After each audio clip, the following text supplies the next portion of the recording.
Good morning all of you. सभी शिक्षा शास्त्री में अध्ययनरत छात्र छात्राओं का स्वागत है ज्ञान वैविध्य शिक्षा चैनल में। हम सभी शिक्षा शास्त्री सेकेंड ईयर शिक्षा शास्त्री सेकेंड ईयर के अंदर इतिहास शिक्षण पाठ्य पुस्तक के अंतर्गत इतिहास शिक्षण में पाठ योजना, इतिहास शिक्षण में पाठ योजना के टॉपिक के ऊपर बात कर रहे थे। हमने पाठ्य योजना की परिभाषा पढ़ ली, महत्व पढ़ लिया, पाठ्य योजना के उपागम पढ़ लिए। आज की क्लास में हम पाठ्य योजना की रूपरेखा, आज का जो हमारा बिंदु होगा वो होगा पाठ्य योजना की रूपरेखा कि किस प्रकार से पाठ्य योजना बनाते हैं, उसकी रूपरेखा तैयार करते हैं। यह आज हमारा बिंदु होगा, पाठ्य योजना की रूपरेखा। तो पाठ्य योजना की रूपरेखा हर पाठ सोपानों पर आधारित पाठ्य योजना के जो प्रमुख सोपान हैं क्रमबद्ध हम उनका अध्ययन करेंगे। तो जब पाठ्य योजना की रूपरेखा हम तैयार करते हैं तो सर्वप्रथम पाठ निर्देशात्मक सूचना कि हम सबसे पहला जो हमारा बिंदु होता है वो होता है पाठ निर्देशात्मक सूचना। सबसे पहले जब हम पाठ्य योजना की रूपरेखा तैयार करेंगे तो जो हमारा सबसे पहला उसमें कार्य होगा वो होगा पाठ निर्देशात्मक सूचना कि पाठ्य योजना को बनाने से पहले हमारे को उस पाठ को हम किस दिनांक को पढ़ाएंगे, किस कक्षा का अध्ययन करवाएंगे, उस कक्षा का कौन सा विभाग है, विद्यालय का नाम क्या है, कौन सा विषय पढ़ाएंगे, कौन कितने समय का हमारा कालांश होगा, क्या पाठ क्रमांक होगा और किस प्रकरण का अध्ययन करवाएंगे। ये सब कुछ आता है पाठ निर्देशात्मक सूचना कि सर्वप्रथम पाठ से संबंध दिनांक, कक्षा, विभाग, विद्यालय, प्रकरण, पाठ क्रमांक और समय, इन समस्त सूचना को हम संक्षिप्त रूप के अंदर हमारा जहाँ पर हम पाठ्य योजना की रूपरेखा बनाएंगे उस नोटबुक में या जिस क्लास में पढ़ाएंगे उसके ब्लैक बोर्ड के ऊपर एकदम संक्षिप्त एवं स्पष्ट होना चाहिए।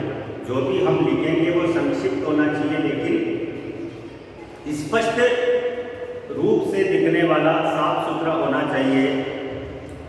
के अंतर्गत पाठ्य योजना पुस्तिका तथा कक्षा में श्यामपट पर अंकित किया जाना चाहिए। अब मैं आपको बता देता हूँ, यही पे पाठ निर्देशात्मक सूचना में हम यहाँ पर सर्वप्रथम लिखेंगे दिनांक।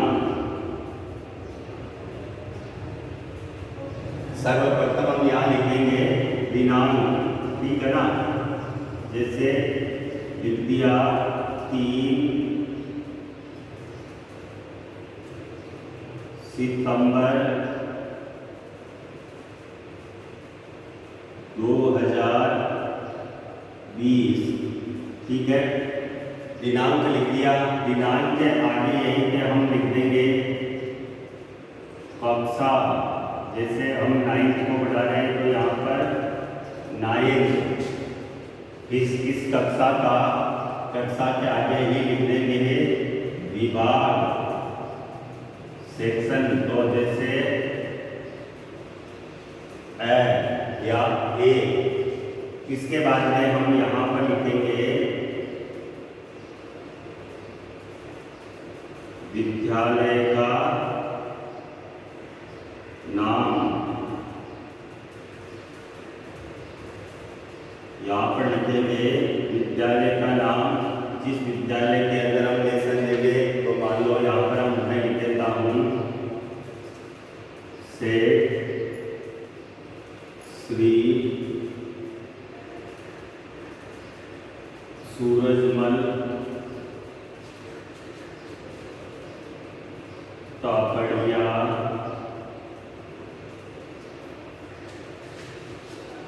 आचार्य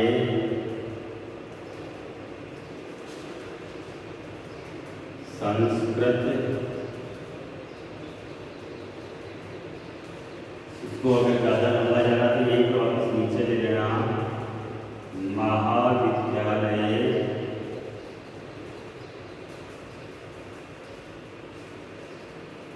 जसवंतगढ़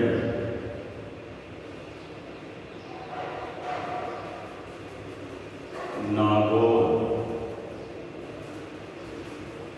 तो ये हो गया हमारा विद्यालय का नाम।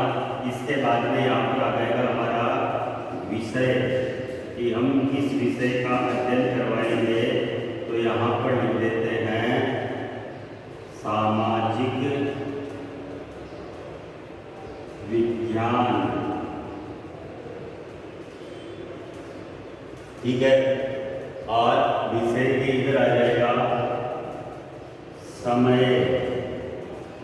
तो यहाँ पर हम समय लिख देते हैं 35 मिनट। ठीक है, इसके बाद में यहाँ पर आएगा प्रकरण, ये खाली रहेगा। और यहाँ पर आएगा पाठ क्रमांक कि हम कौन से पाठ को पढ़ाएंगे। तो यहाँ पर आ जाएगा जैसे 5वां पाठ। तो ये हो गया हमारा पाठ निर्देशात्मक सूचना कि सर्वप्रथम जब भी हम पाठ बनाएंगे, ये इसकी वजह से यहाँ पर इनको मैं हटा देता हूँ। सही, ये इसमें नीचे लिख दिया ताकि यहीं से स्टार्ट होगा। तो पाठ निर्देशात्मक सूचना जो हमारा पाठ योजना की रूपरेखा है, उसमें हमारा पहला बिंदु चल रहा है पाठ निर्देशात्मक सूचना।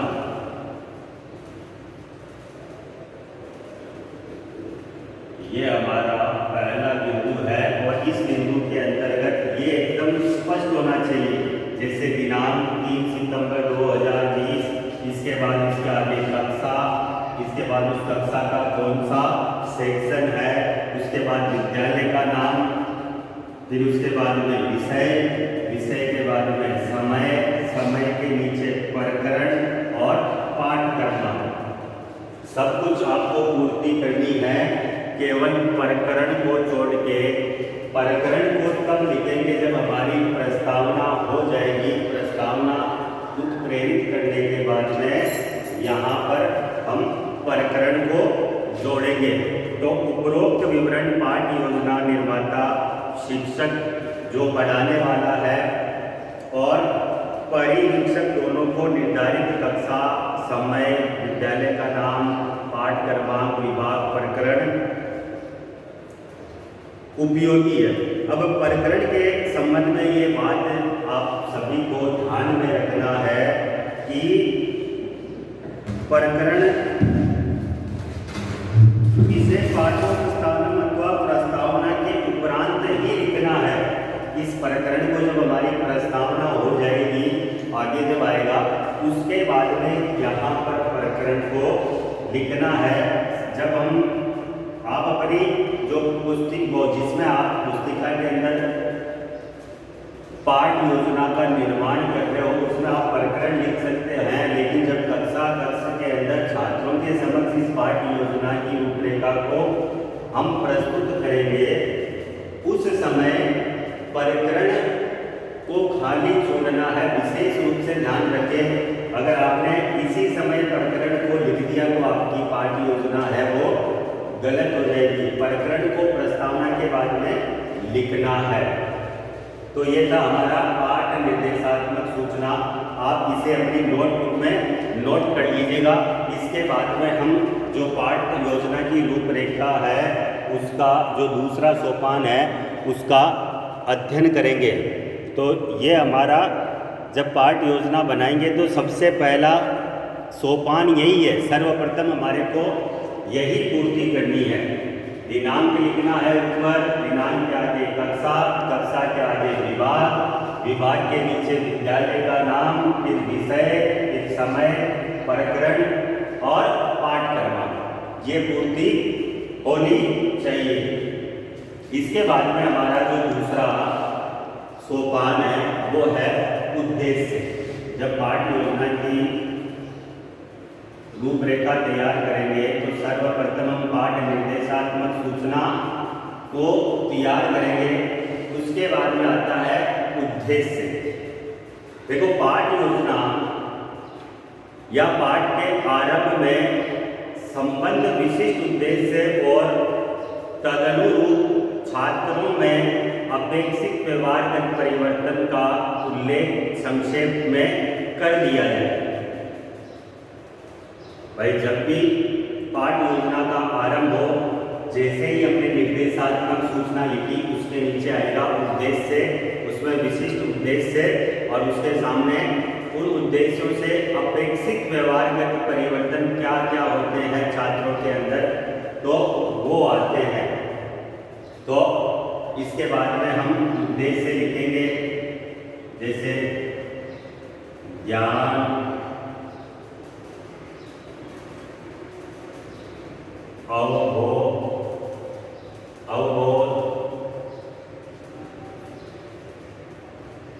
ज्ञान हो गया, ज्ञान के बाद अवबोध हो गया, उसके बाद में उपयोजन,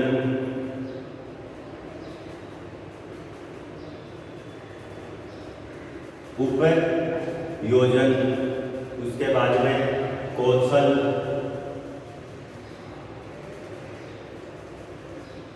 उसके बाद में अभिरुचि और उसके बाद में अभिवृद्धि। ये हो गए हमारे 6 उद्देश्य। ये हो गए हमारे 6 उद्देश्य: ज्ञान, अवबोध, उपयोजन, कौशल, अभिरुचि और अभिवृद्धि। इनके अंदर उद्देश्याधारित शिक्षण के लिए आवश्यक है कि पाठ के आरंभ में पाठ से संबंधित विशिष्ट उद्देश्य और तदनुरूप छात्रों में अपेक्षित व्यवहारगत परिवर्तनों का उल्लेख संक्षेप में कर दिया जाए। इन उद्देश्यों को निम्नांकित शिक्षकों के अंतर्गत लिखा जाना वांछनीय है। ज्ञान हो गया, अवबोध हो गया, उपयोजन हो गया, कौशल हो गया, अभिरुचि हो गई और अभिवृद्धि हो गई। आपको जब हम पाठ की रूपरेखा तैयार करेंगे, पाठ निर्देशात्मक सूचना जैसे ही हमारी पूर्ति होती है उसके नीचे इनको क्रम से इसी क्रम में ज्ञान, अवबोध, उपयोजन, कौशल, अभिरुचि और अभिवृद्धि, इसी क्रम में इनको लिखना है। हमने जब इतिहास शिक्षण की पाठ्य पुस्तक का अध्ययन किया था, जब हमने उसका तीसरा अध्याय पढ़ा था, उसमें इन उद्देश्यों का या इन उद्देश्यों के बारे में अध्ययन किया गया है हमारे द्वारा। तो इतिहास शिक्षण के सामान्य उद्देश्यों से हम अवगत हैं। इन्हीं उद्देश्यों के संदर्भ में पाठ प्रकरण से संबंधित विशिष्ट उद्देश्य और इन विशिष्ट उद्देश्यों से जो वांछित परिवर्तन होते हैं उन व्यवहारगत परिवर्तनों का उल्लेख उपरोक्त शीर्षक के अंतर्गत किया जाना चाहिए। इसके बाद में हमारा जो तीसरा जो चरण चलेगा, सोपान चलेगा, उसमें है उद्योतन सामग्री। उद्योतन सामग्री या इसे हम कह सकते हैं सहायक सामग्री।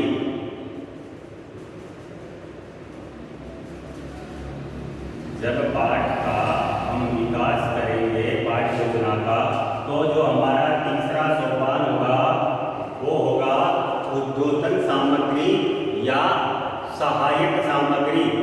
भाई शिक्षण सहायक सामग्री का उल्लेख करना चाहिए कि हम जब कक्षा 9 के अंदर सामाजिक विज्ञान के अंदर 5वें पाठ का अध्ययन करवाएंगे तो इस पाठ को अध्ययन करवाते समय हमारे को किन किन चीज़ों की आवश्यकता पड़ेगी, तो वो आता है सभी सहायक सामग्री के अंदर, जैसे मार्जनी,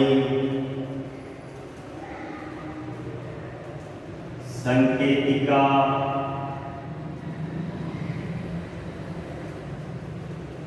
मॉडल, चार्ट, मानचित्र, पाठ्य पुस्तक,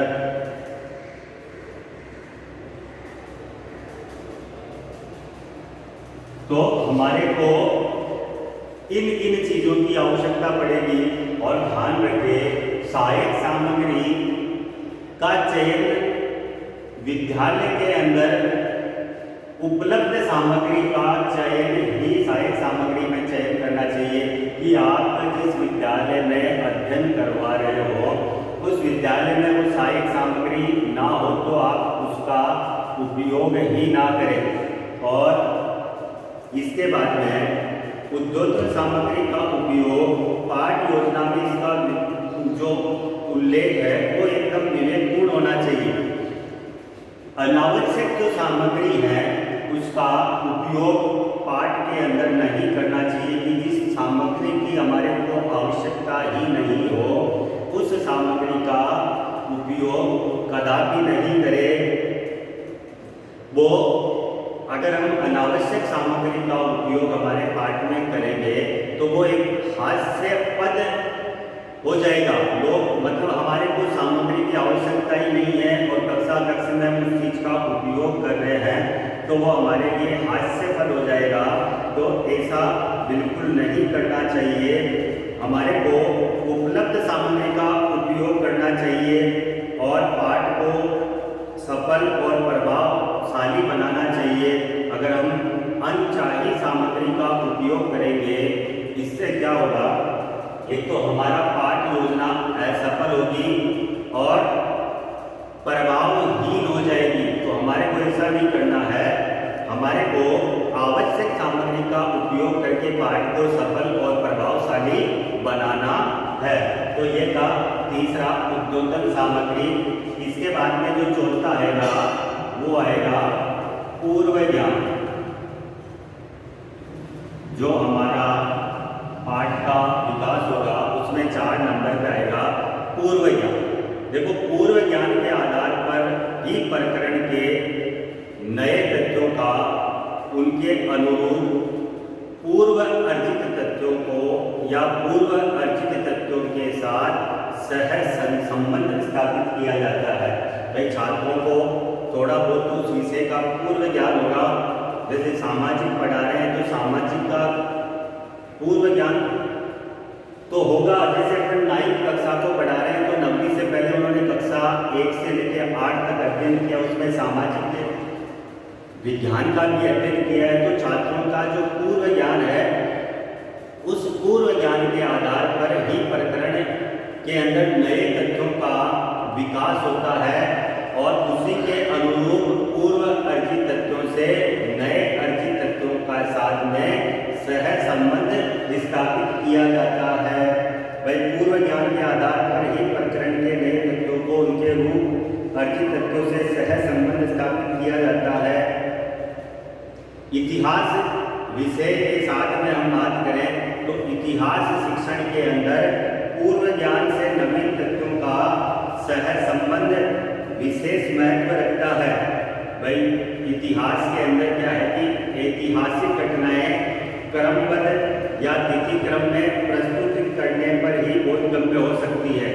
इतिहास के अंदर अगर हम तिथियों के अनुसार चलेंगे तब ही इतिहास का ज्ञान प्राप्त कर सकते हैं। अथवा अगर हम बात करें कक्षा 10 एवं 12वीं की माध्यमिक तथा उच्च माध्यमिक कक्षाओं के अंदर अध्ययनरत छात्रों के पाठ्यक्रम की, तो पूर्व कक्षाओं में पढ़े हुए प्रकरणों के संदर्भ में विकसित या छात्रों को विकास किया जा सकता है। इसके बाद में आता है हमारा पांचवा बिंदु, पाठोपस्थानम। पांचवा आता है पाठोपस्थानम या प्रस्तावना। सबसे महत्वपूर्ण बिंदु है ये हमारा पाठोपस्थानम या प्रस्तावना। अब जब ये कंप्लीट हो जाएगी तो हमारा जो खाली रखा हुआ था प्रकरण, वो प्रकरण इसके अंदर लिखा जाएगा। प्रस्तावना पूर्ण होने पर छात्रों को पाठ के प्रस्तुत प्रकरण हेतु उत्प्रेरित किया जाता है।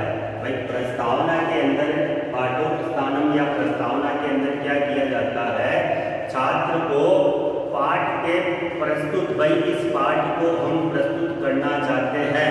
जैसे हम महात्मा गांधी के पाठ को पढ़ाना चाहते हैं 9th क्लास में, तो उस पाठ को प्रस्तुत करने हेतु उनको उत्प्रेरित किया जाता है कि उनको इस महात्मा गांधी विषय के ऊपर उनका कितना पूर्व ज्ञान है।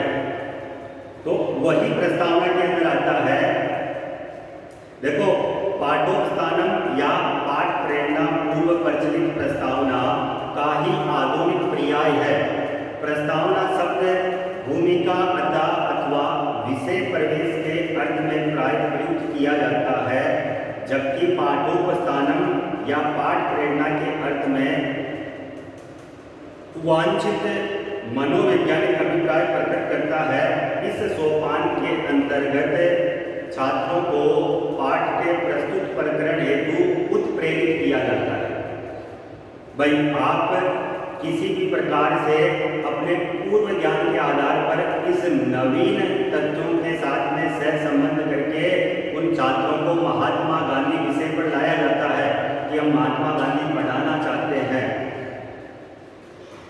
यह उत्प्रेरणा अनेक विधियों से दी जा सकती है। अब उनको उत्प्रेरित हम विभिन्न प्रकार की विधियों से कर सकते हैं, चार्ट दिखा के, मॉडल दिखाकर, कुछ पूर्व ज्ञान आधारित प्रश्नों के आधार पर, वर्तमान सामान्य ज्ञान पर चित्र दिखा दें, मानचित्र दिखा दें।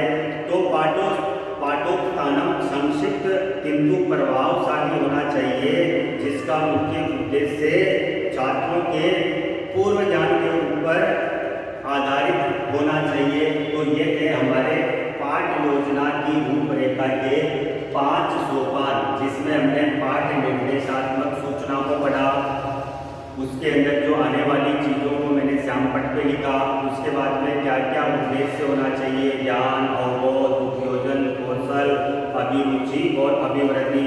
उसके बाद में तीसरे सोपान को पढ़ा कि उद्बोधन सामग्री या पाठ योजना की रूपरेखा बनाए, या जिस पाठ को हम पढ़ाना चाहते हैं उसके अंदर सहायक सामग्री क्या क्या होनी चाहिए, किस प्रकार से सहायक सामग्री को काम में लेना चाहिए, आवश्यक सामग्री को ही पाठ के अंदर रखना चाहिए, अनावश्यक सामग्री हास्य पद भी हो सकती है। उसके बाद में हमने पढ़ा पूर्व ज्ञान। भाई पूर्व ज्ञान के आधार पर नए तथ्यों से सहसंबंध किस प्रकार से स्थापित किया जाता है। उसके बाद हमने पाठोपस्थानम अथवा प्रस्तावना का अध्ययन किया। ये थे हमारे 5 सोपान। इसके बाद में अब किस प्रकार से हम पाठ का विकास करेंगे, या पाठ्याभिसूचन अथवा उसके क्या क्या उद्देश्य कथन होते हैं, क्या क्या प्रस्तुतिकरण होता है, इसके पाठ योजना की रूपरेखा के आगे के बिंदुओं को हम आगे की क्लास में पढ़ेंगे। आज की क्लास में बस इतना ही। आप इन्हें अपनी नोटबुक में नोट कर लीजिएगा। नमस्कार।